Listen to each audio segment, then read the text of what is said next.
Prozradíme vám vše o ETCS, kdy dojde k nouzovému zastavení. Zajezdíme si na drezínách a zavítáme do Lhoty u Opavy. Je to tady super. Pojď se podívat, honem, pojďte se podívat se mnou. Ďura s lopatou, to jste totiž ještě neviděli. Ty si myslíš, že mám lopatu poprvé v životě v ruce, jo? To já si nemyslím, a tak nám prozrať, o co se tady pokoušíš. Dobře, první indici je slavnostní výkop. Ještě druhou indici? Dobře, tak tě mám ještě druhou indici, kůň IH. Co? Jo, jasný, ty tady simuluješ slavnostní výkop, tedy zahájení výstavby koněspřežky České Budějovice-Linec. Správně, což bylo před 190 lety a tím také dnes začínáme. Tak doufáme, že se vám bude reportáž líbit.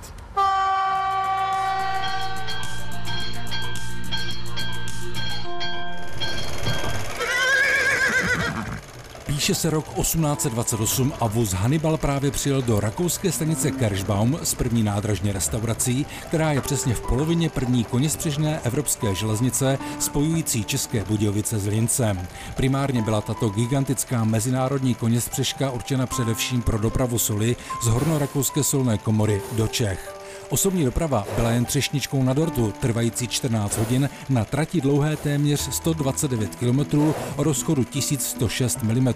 Postavit tuto železnou dráhu trvalo Františku Antonínu Gerstnerovi a jeho nástupci Matyáši Schenererovi 3 roky. Vraťme se tady do roku 1825, kdy se začalo s výstavbou. Bylo to 25. července roku 1825 a dneska právě uplynulo 190 let. Takže myslím si, že stojí za to tohleto dílo zhodnotit a lidem připomenout, co tenkrát naši předkové dokázali a jak se k práci dokázali postavit. Návrh trasy koněspřežné železnice byl vypracován ve spolupráci s mým otcem, profesorem matematiky a mechaniky, ředitelem Pražské polytechniky, panem Josefem Františkem Gerstnerem, který vás tímto úctivě zdraví a přeje úspěch naší věci.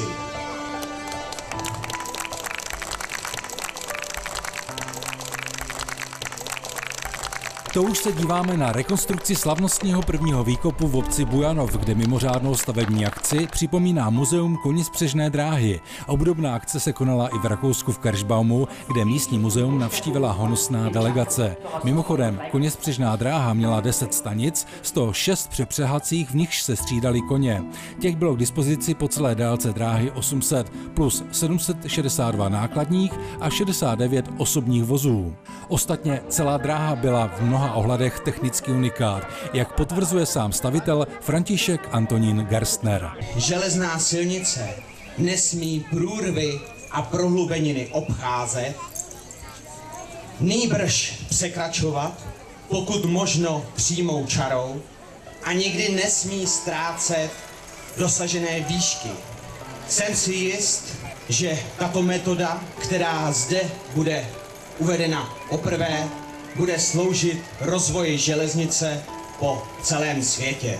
Kulaté 190. výročí od zahájení stavby koněspřežné dráhy si lidé mohli připomenout nejenom dobovými rekonstrukcemi slavnostních událostí, ale i jízdami mimořádných vlaků. Byl například vypraven Railjet z Prahy do Semmerau a zpátky a ti více romantičtí si zcela jistě nenechali ujít jednu z jízd vlakem vedeným lokomotivou řady 556 zvanou Stocker.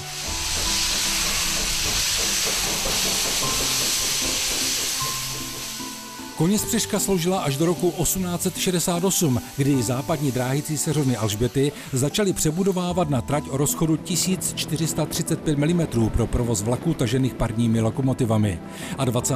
prosince 1873 byl zahájen pravidelný novodobý provoz vlaků z Českých Budějovic do Lince, tak jak jej v podstatě známe dodnes.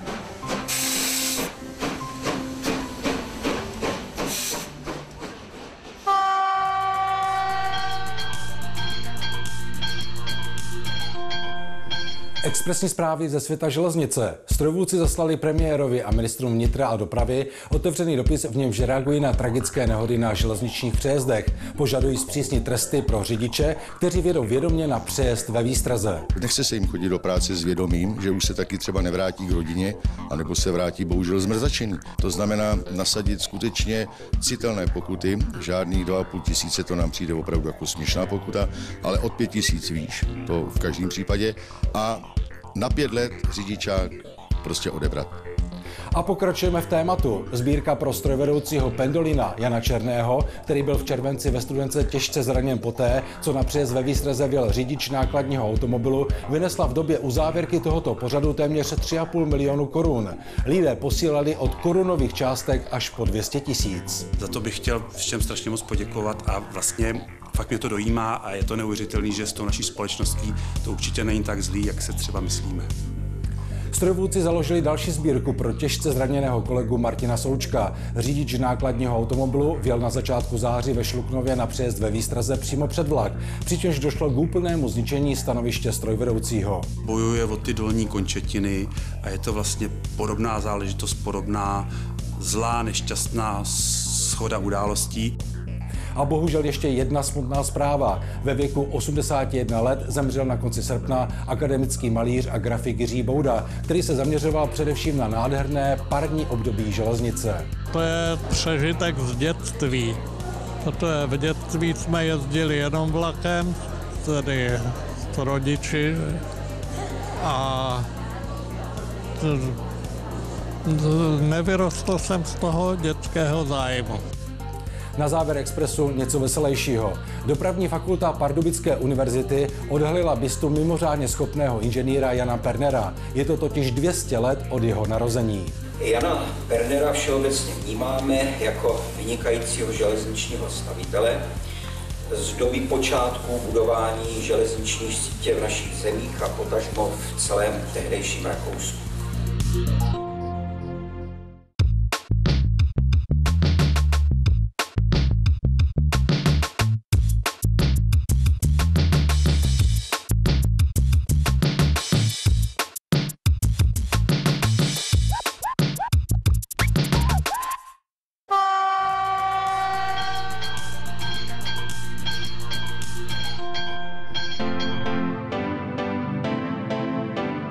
Mluví se o tom v souvislosti s železnicí stále častěji a častěji, ale hodně lidí neví, jak to přesně funguje, co to umí a zda to bude přínosem. Hovoříme o novém zabezpečovacím systému ETCS Level 2, který se v tuto chvíli instaluje také v České republice.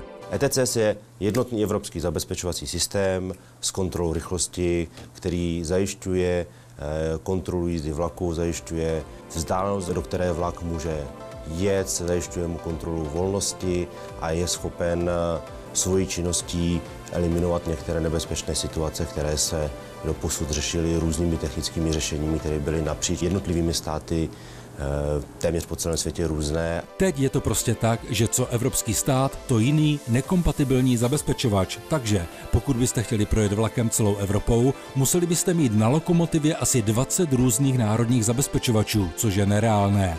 A tak se to řeší komplikovaným a drahým přepřeháním hnacích vozidel na hranicích. To byl jeden z hlavních důvodů vzniku jednotného vlakového zabezpečovače pro celou Evropu ETCS. A když už se nový systém tvořil, byl navrhnut tak, aby to byl nejbezpečnější systém, jaký kdy železnice měla. Celý komplex je označován zkratkou ERTMS a my se mu podíváme na zoubek prostřednictvím animací Správy železniční dopravní cesty. Systém ERTMS se skládá ze dvou základních částí, kterými jsou systém GSMR a systém ETCS. Systém ETCS pak pro svoji činnost systém GSMR využívá pro zajištění přenosu dat mezi stacionární a mobilní částí systému. Po té síti GSMR vlastně chodí z té stacionární části informace pro ten jedoucí vlak, typicky do jaké vzdálenosti má povolenou jízdu, za jakých podmínek má tu jízdu povolenou, případně zda tam nejsou nějaká dočasná nebo trvalá rychlostní opatření,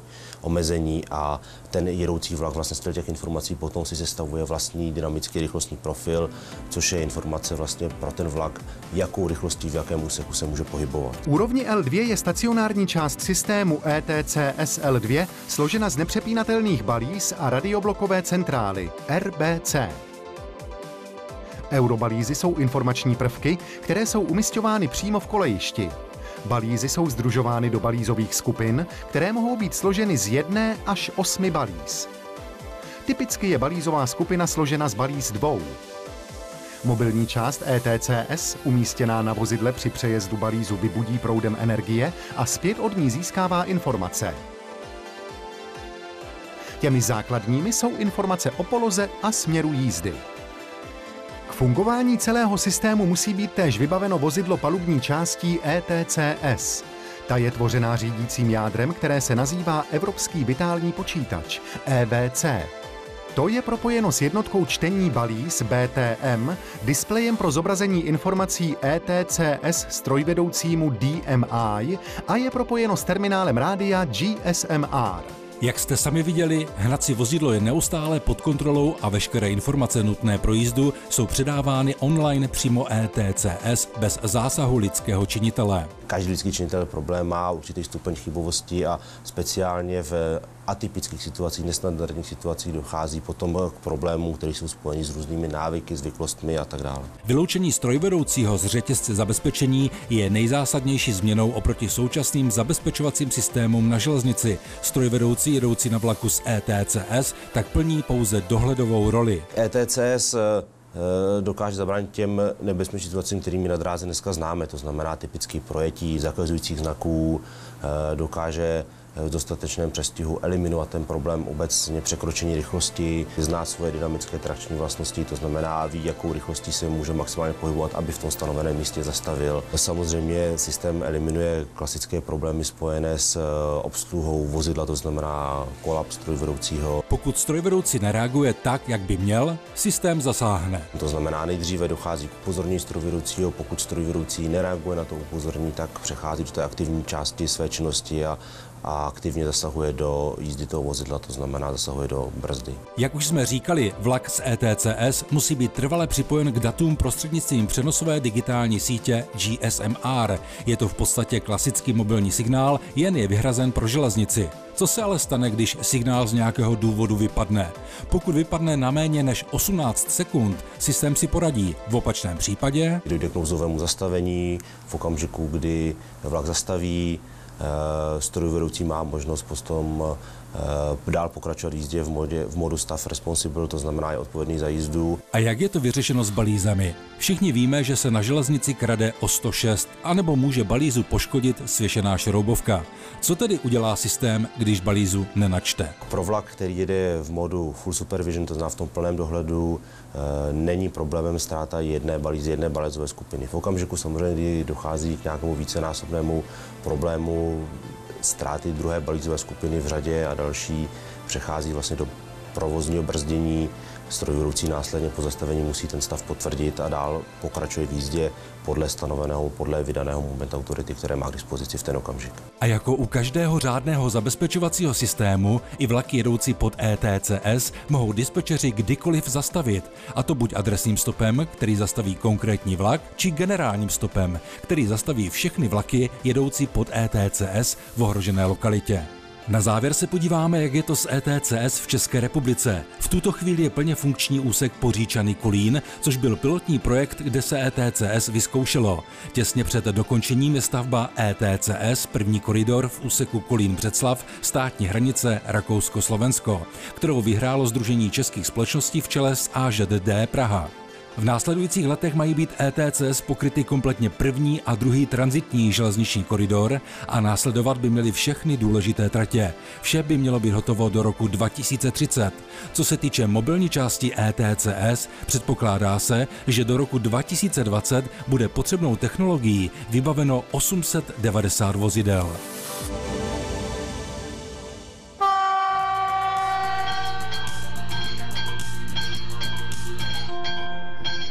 Tentokrát jsme do rubriky 2+30 pozvali bývalého odborového bose a nyní náměstka hejtmana Pardubického kraje, zodpovědného za dopravu a dopravní obslužnost Jaromíra Duška, který úspěšně postupně obnovuje provoz na opuštěných železničních tratích. I pro něj máme nachystány již tradiční otázky. Tak tedy, co se vám v poslední době líbí na české železnici? Jako pozitivní zcela určitě je to, že se podařilo na řadě tratí zvýšit traťovou rychlost, byť jsou to páteřní tratě, kterým se říká koridory. Cestující se potkali i s kvalitní vozbou na těchto páteřních tratích, to znamená k zvýšení komfortu. Řekl bych poměrně vysoké četnosti, až nevím, jestli to je úplně všechno pozitivní. No a samozřejmě na těch páteřních tratích se výrazně zvýšila bezpečnost vlivem zabezpečovací zařízení poslední generace, takže to bych viděl jako pozitiva. A naopak, co se Jaromíru Duškovi na české železnici nelíbí? To je zoufalý stav regionálních tratí. Jednáme o tom se SŽDC, byť to není naše parketa, měly by to zřejmě dělat České dráhy, které jsou smluvně partnerem krajům, ale například uvedu, že rychlost na regionálních tratích, průměrná rychlost v našem kraji je zhruba 30 km za hodinu. A to rozhodně ve 3. tisíciletí je něco, co je nutné absolutně co nejdřív odstranit. Na závěr této rubriky máme pro Jaromíra Duška přesně 30 sekund na volné železniční téma. Tak o čem to bude tentokrát? Měli bychom se vyvarovat v České republice toho, aby každý mluvil do všeho a aby každý všemu rozuměl. Není možné do budoucna, aby na českých drahách nebo na ministerstvech byli dosazováni lidé jako trafikanti bez odbornosti, bez manažerských předpokladů. To škodí železnici nejvíce.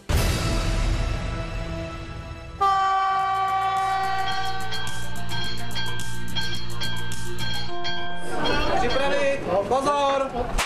6 lidských sil, které musí naplno rozjet 350 kg železa a dřeva, nejlépe rychlostí přesahující 30 km za hodinu, a to vše zpříjemněno živou hudbou. Přesně o to šlo v rámci 4. ročníku Mezinárodního mistrovství České republiky v jízdě pákových drezín v děčínském přístavišti, který spolupořádali Klub železničních cestovatelů a nadšený propagátor František Korel, kterého drezíny chytili za srdce v roce 2001. Tehdy ho německý kamarád přesvědčil, aby jel finskou rallye na drezínách.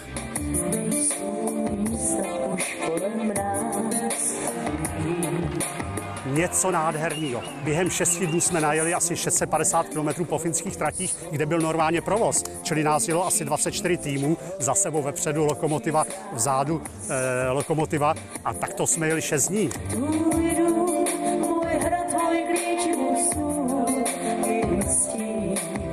České mistrovství v jízdě na pákových drezínách by možná nebylo, kdyby se František Korel s partou kamarádů nerozhodli zúčastnit v roce 2007 ve Finsku mistrovství světa v jízdě pákových drezín na 27 kilometrů. Vlastně už od ledna 2007 jsme začali trénovat na těch 27 kilometrů. Téměř každou neděli jsme tady trénovali a vyplatilo se, protože v roce 2007 jsme se tam stali v kategorii smíšené mistři světa. Připravit! Pozor!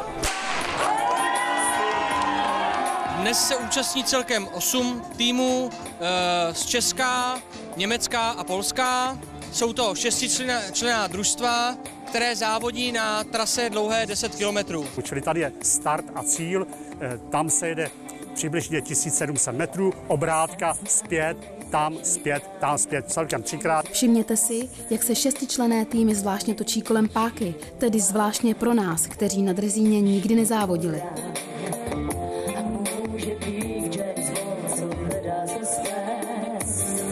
V průběhu závodu se ty závodníci samozřejmě střídají, vždycky 4 pákují, 2 se drží a pak se střídají.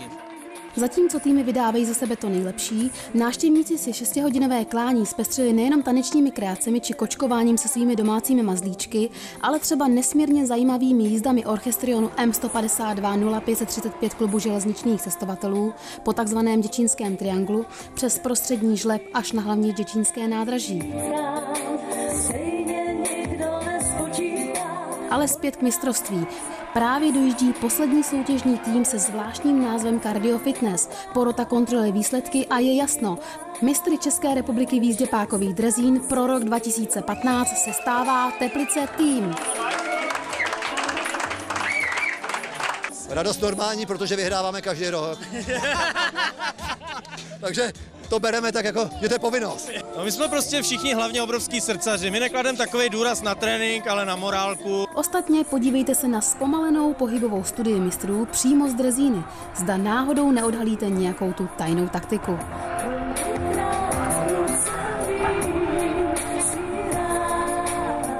Tajná taktika, musíte trochu sportovat, abyste to psychicky a fyzicky vydrželi na tom. Na závěr celého dne ještě společné foto všech účastníků 4. ročníku mistrovství v jízdě pákových drezín a začíná těšení se a tréninky na 5. ročník, tedy kromě vítězného družstva, které, jak tvrdí, netrénuje.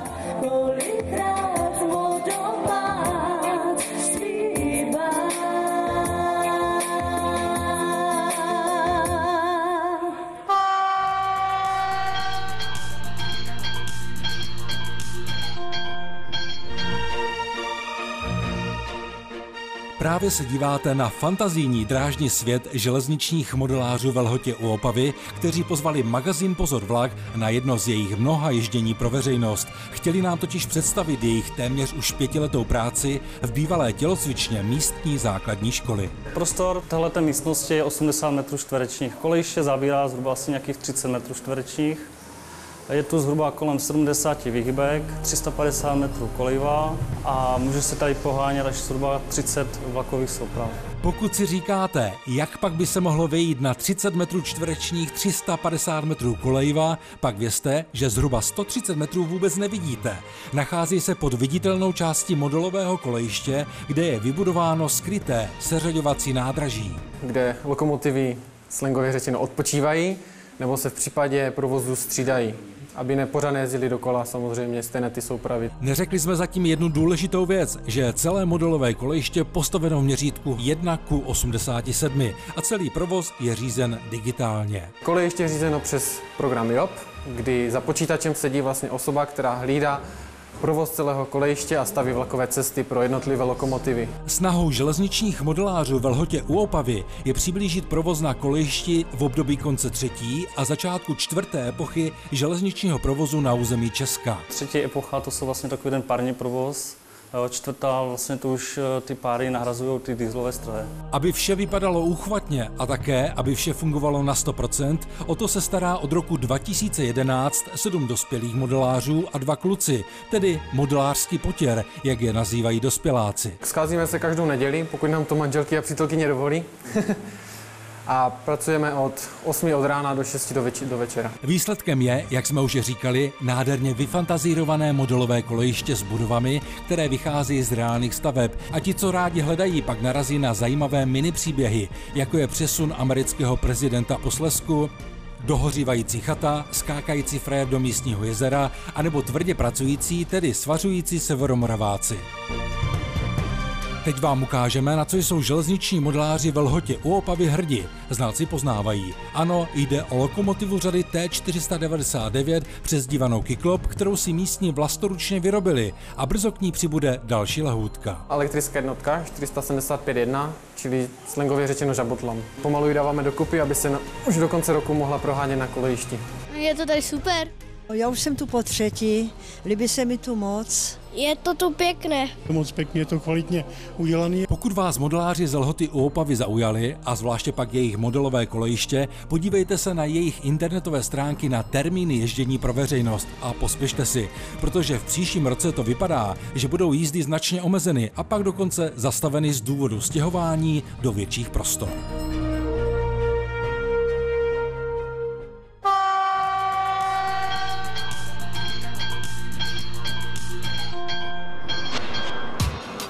Hlavní role zbrusunová 200tunová lokomotiva americké produkce EMD GT46C a odborníků na překlad těžkých nákladů v africkém přístavu. Hádejte, jak to dopadlo.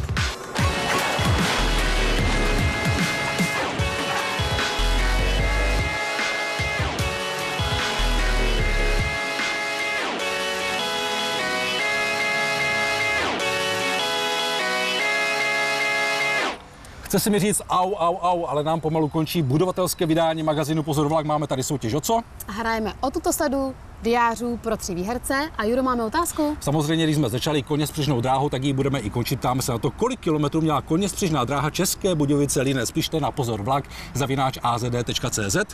A to do 15. října 2015. Mějte se krásně a železnici zdar. Chce se mi říct au, ale nám pomalu končí budovatelské vydání magazínu Pozor vlak. Máme tady soutěž o co? Hrajeme o tuto sadu, pardon.